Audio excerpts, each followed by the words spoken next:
Welcome back to the League of Hustlers. All right. Big question. How do you keep your customers coming back? All right. We're going to jump right into it. This is another episode of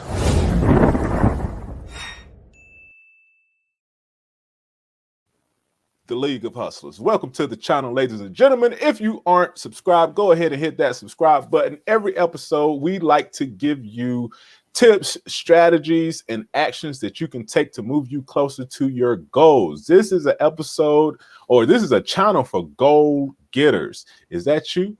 If it is, then let's get it. All right. Again, today we're going to be talking about how to keep your customers coming back. All right. I'm your co-host, HT. I'm CD Barnes.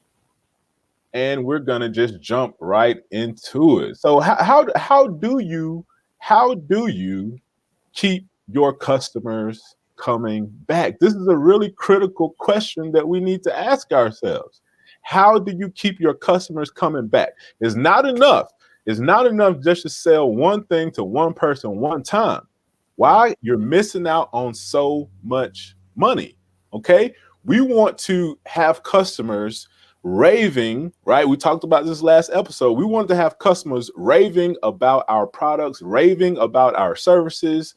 We want them continuously spending money with us. Okay. And just to rewind a little bit, this series is based off of the one-page business plan. All right. So if you haven't watched that episode, look through the channel and find the video that's called the one-page business plan.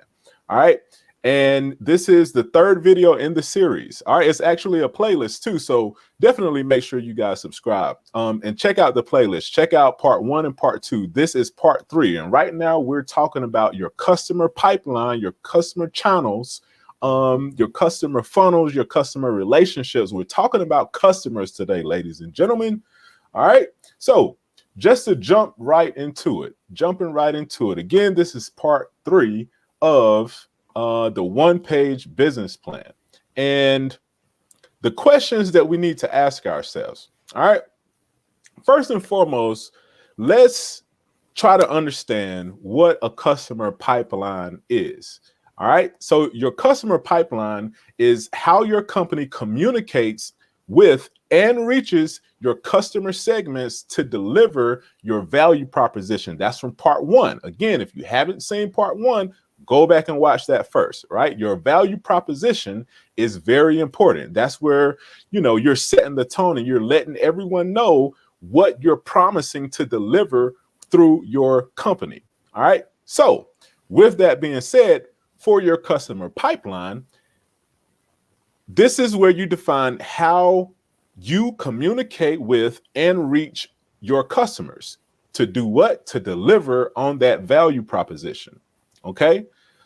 So what questions can we ask, CD? What questions should they be asking?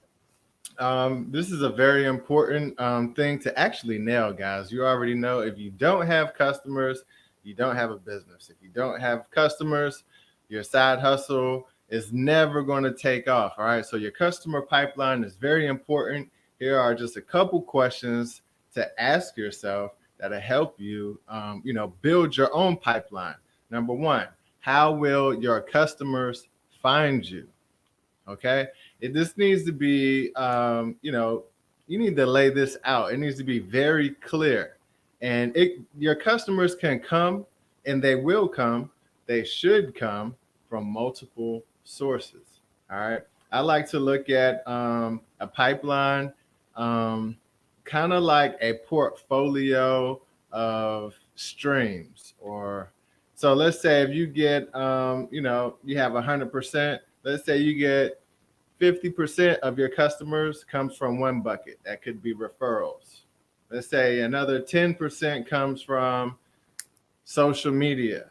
Let's say you have another percent that comes from, advertising. So essentially, you need to identify these different streams, these different avenues, these different methods that your customers will be able to find you. Okay. A big part of this too is you need to go where your customers are. and actually build a pipeline from that place to your business, to your website, to your company, to your phone, to your email address. Build that direct line.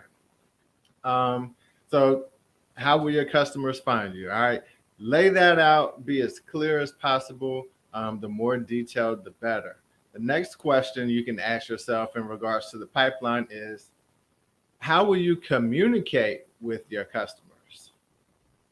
Right. All right.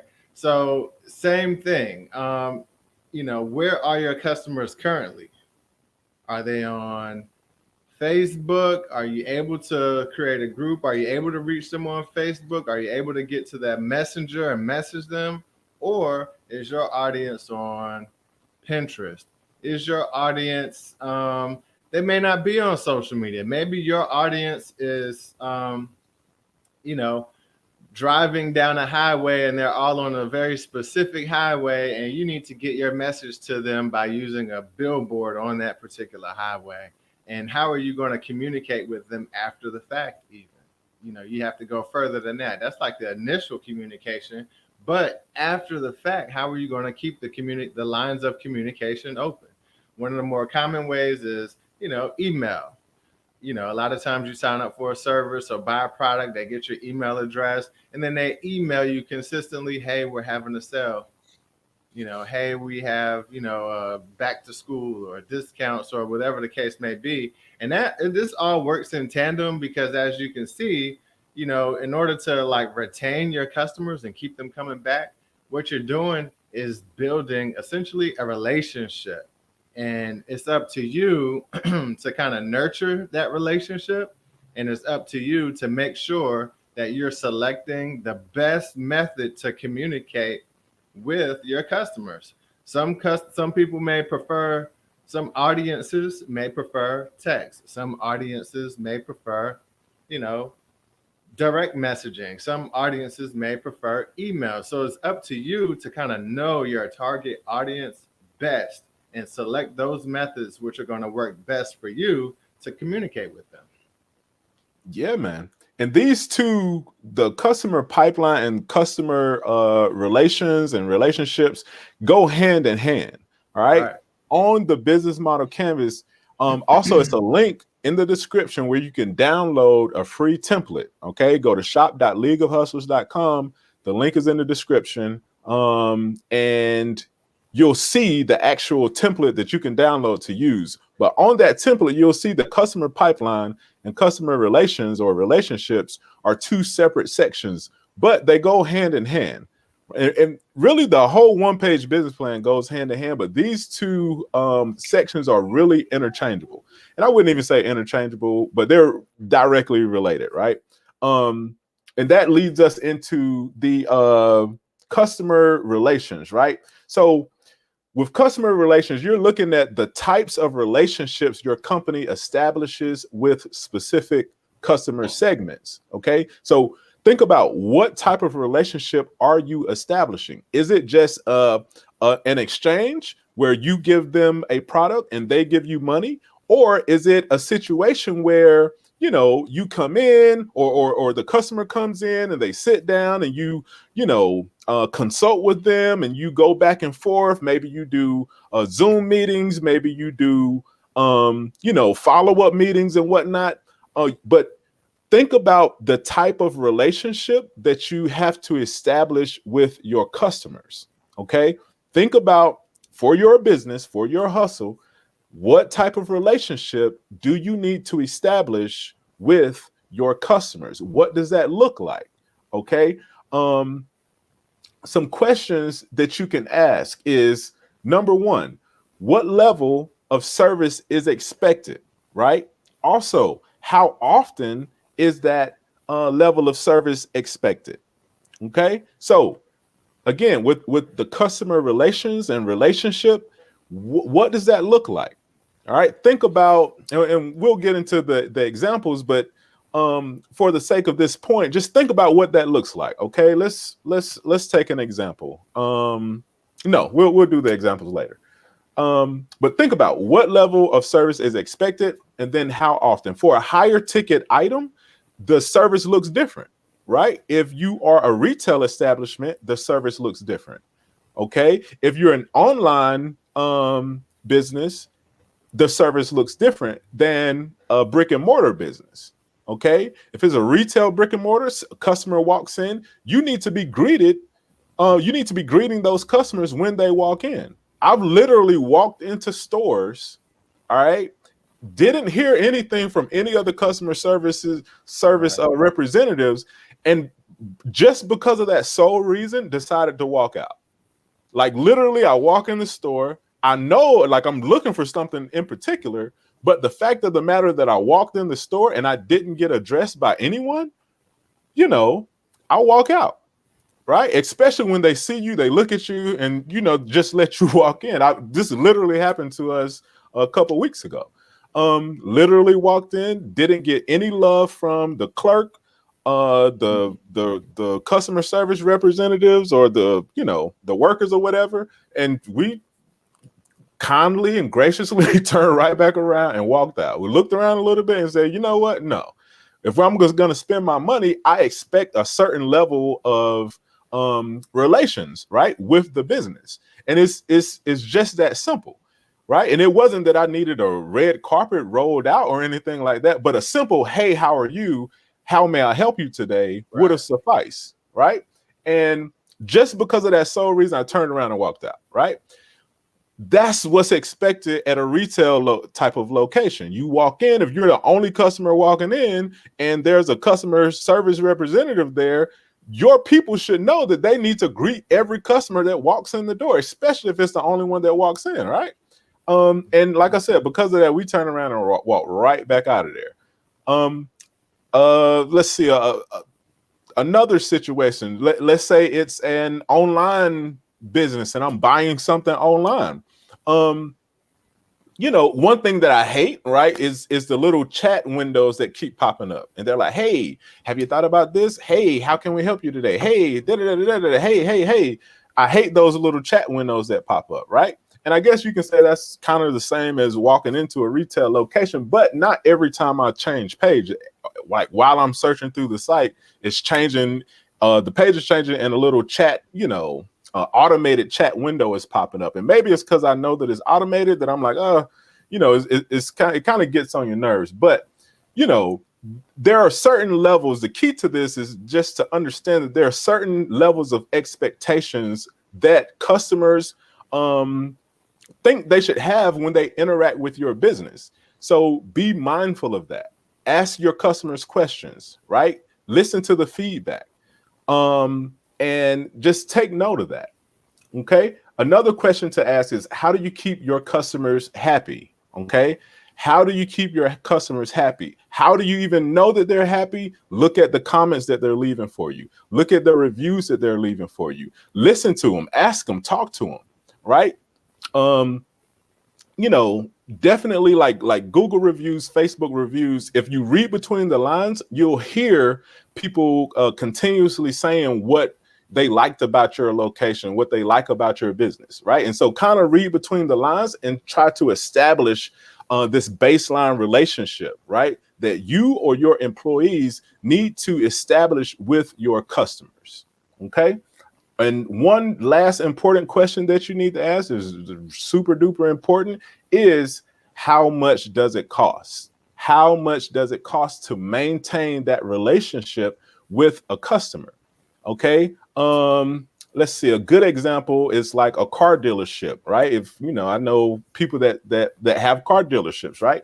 One thing that they have to do, on a pretty regular basis is provide like drinks and coffee and snacks and stuff like that. So if someone is coming in to have their vehicle service, you want to give your customers a snack, give them a coffee, give them a drink, right? So that's kind of a baseline cost that you need to plan for on an ongoing basis, right? And it changes and varies per business. Another one is, think about when you go to, we just came from, if you've been following our Instagram and stuff like that, our stories, we just came from Turks and Caicos, right? And so think about when you go to a resort, right? And As soon as you get there, I love the resorts that they have people standing in the front and they're handing you like these frozen wet towels. You know what I mean? Like that's clutch,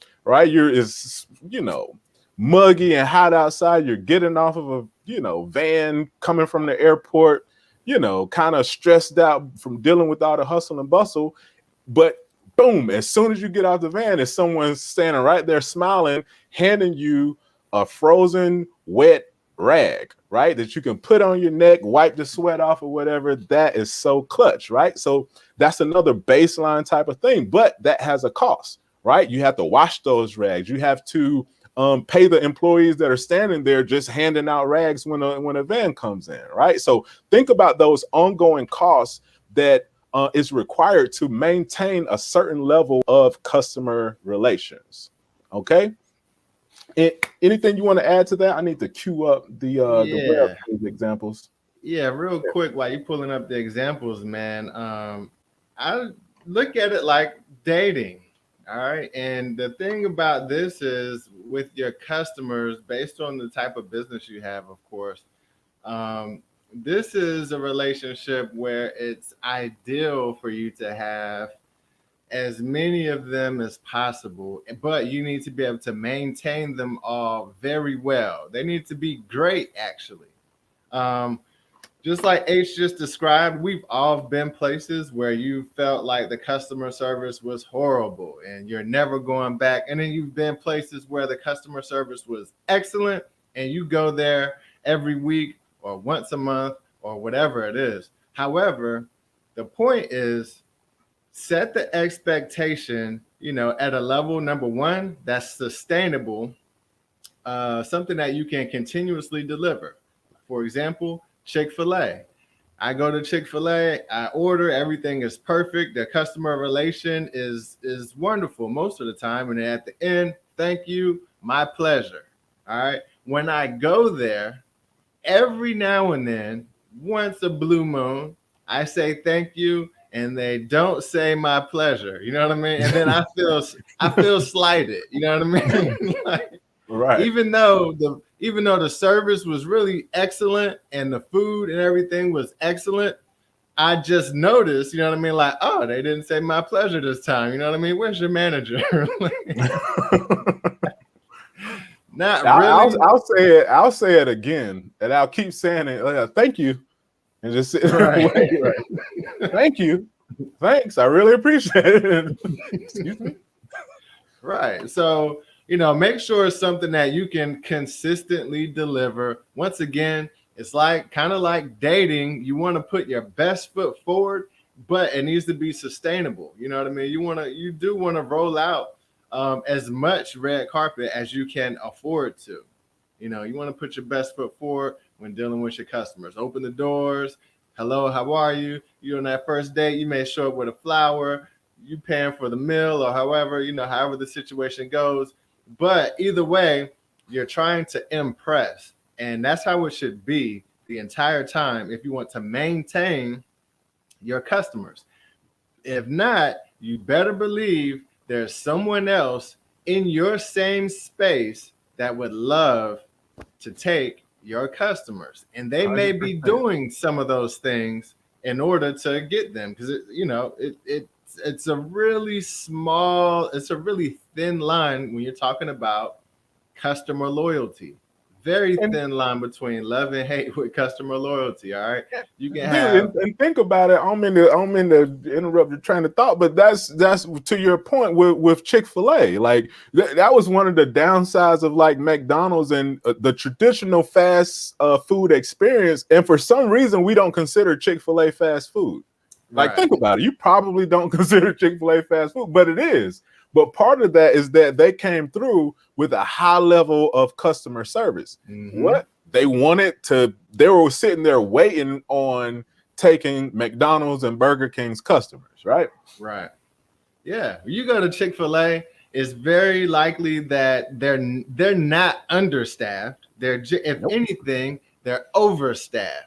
There could be a dozen kids outside with tablets, you know what I mean, waiting to get your order. You pull up to a different, we're not going to call them out, a different establishment. You pull up, The same person that's taking your order may also have to run to the back and make your food and drop your fries and come back. You know what I mean? So it's kind of Right. like they set the standard really high in order to build those relationships. But again, you got to figure out what's that going to cost you? How much red carpet can you actually roll out? Yep. That's a really, really, really good point. Really good point. All right. So examples. Examples. Again, this is pulled from Brafton.com. All right. And in the earlier episode, what was it? Actually part 2 of this series, we talked about your target market, right? And we talked about the demographics, we talked about the psychographics, we talked about the challenges, right? The other 2 pieces to this, again, like I said, all of this goes together when we're dealing with customers and talking about our value proposition and who we're doing it for. Where are they? Who are they? How old are they? You know, what's their gender? What do they think? What's going on in their psyche, right? Mm-hmm. And what challenges they're facing. The other thing to ask are these 2 at the bottom, okay? And again, check out Brafton.com. It's a really cool blog that has a bunch of really, really beneficial articles. This one is by Alexander Santo. We appreciate him for his work. But look at these preferred channels and the preferred content types. Okay. So the preferred channels are how the customer expects or prefers to be communicated with. All right. And then the preferred content types is what they're used to interacting with and what they're used to seeing, how they're used to consuming content. All right. So in this example, let me try and zoom in here. Wrong zoom. Let's go over here. So in this example, this is for a protein bars, organic protein bars. This is an example, right? And so the preferred channel, think about it. Someone who is into protein bars and specifically organic protein bars, right? They follow nature photography accounts on Instagram, right? Okay, yep, makes sense. They watch supplement reviews on YouTube. Makes sense, right? If you're into organic eating and lifestyle, healthy lifestyle, of course, right? Also, they follow health gurus on Twitter, right? So think about that. When you're thinking about your target market and your target customer, how do they want to be communicated with? A shortcut to get past all of this is to just do focus group questions, tests, whatever, pull people aside, do surveys and ask them directly. Okay.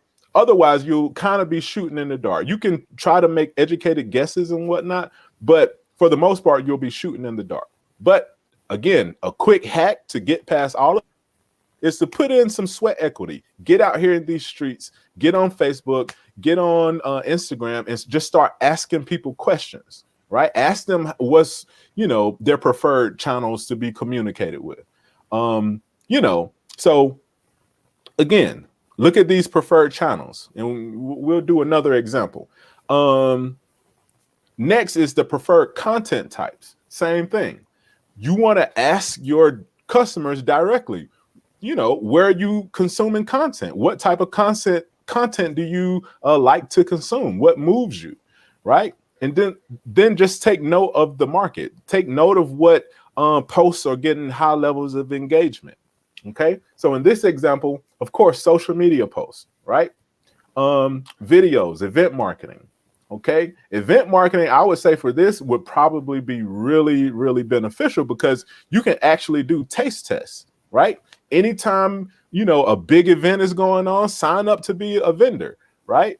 And have samples of your, in this example, protein bars, right? Little examples in little, what are they called? Sample cups. That's the word I'm looking for. And pass out samples, right? Why do you think they do that in the mall? Same thing. Like, hey, right? And you kind of come to expect it when you walk through the food court. Somebody in the food court is going to be handing out samples. Sam's is another one. Someone in Sam's on Saturday mornings is going to be handing out samples. And, some of us go there and get a full meal and for the day. But just think about those different types of ways. What better place would it make sense than in a Sam's store in the food aisle while people are searching for food, right? Perfect way to deliver that content. All right. Let's look at another example. This one is for a credit union for mortgage products. All right. Want to grab that one? All right. All right. So the credit union preferred channels. Their customers are reading online news sites, downloading how-to guides, watches home hunting videos on YouTube. All right. So this is all like great information. Number one, getting this type of info from your target audience. All right. And once again, like Ace was just saying, you can do, like a survey or the testing. What is it? Yeah, focus group testing. Focus group testing. Thank you. Focus group testing. All right. Get some samples of information of what these people are actually doing. So in return, what that gives you is an opportunity to expand your operation slightly so that you can deliver the best possible content to that audience in the way that they want to receive it. All right. So this credit union, they realize that their audience is reading online news sites. So they're either going to add a blog on their own site or try to get featured on other people's news sites. If their audience is reading in that way, their audience is downloading how-to guides online. Once again, so now they're in a position having that information. They're empowered to say, okay, I can do that. I can serve you relevant information and put it in a guide and make it a free downloadable for you guys to consume, since this is what you like to consume. It's just about serving your audience. They are guests of your business, and you should learn as much about them as they can so that you can deliver everything that they like. Imagine going to someone's house for dinner and they had everything prepared for you exactly how you like it. But they took the time beforehand to get that information, whether it's they asked you indirectly or figured out one way or another the things that you like and how you like it, and they prepared it for you in that way. It just really makes a great experience.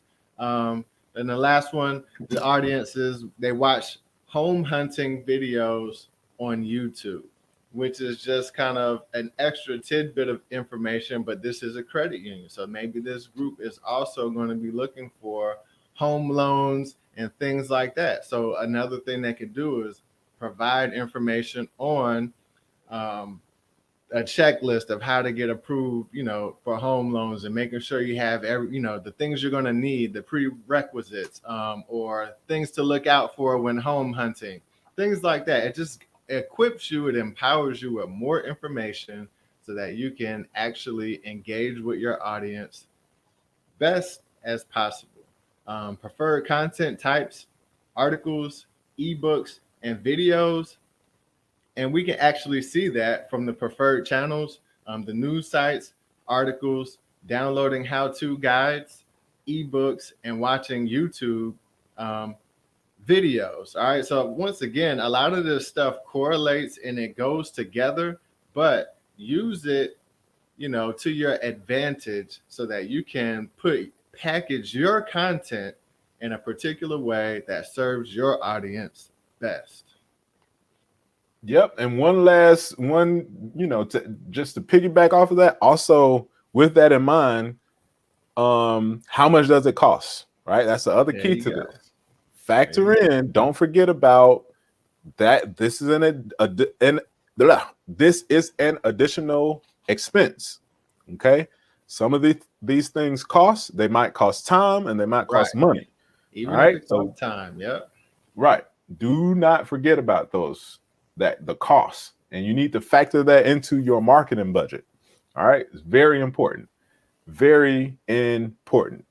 Again, this is a part of a series, right? Check out it's we actually created a playlist and everything for this. So go to the channel. All right. When you go to the channel, I need you to make sure you do one thing. And what's that?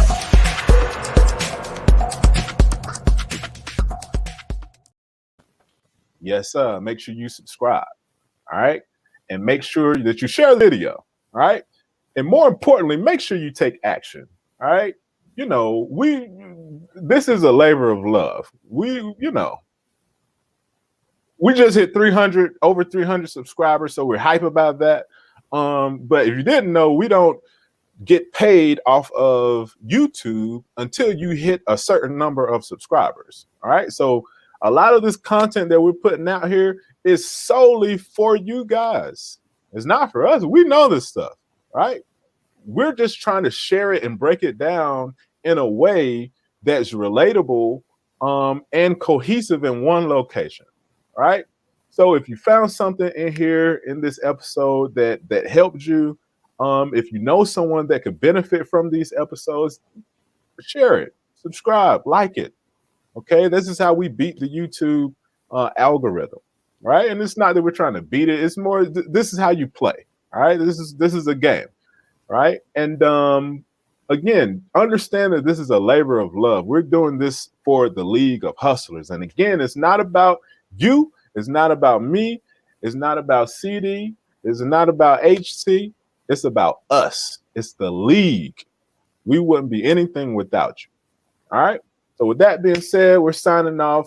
Definitely make sure that you download the template. When you download the template, you can print it off as many times as you want to, for as many hustles as you have, to really break this mug down and approach your business methodically.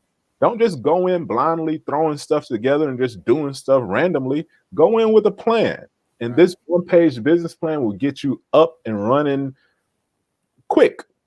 Do it in a day, right? If you're really focused. All right, you got anything else, bro? That's it, guys. Prepare to prosper. Just like that. And on that note, we're out.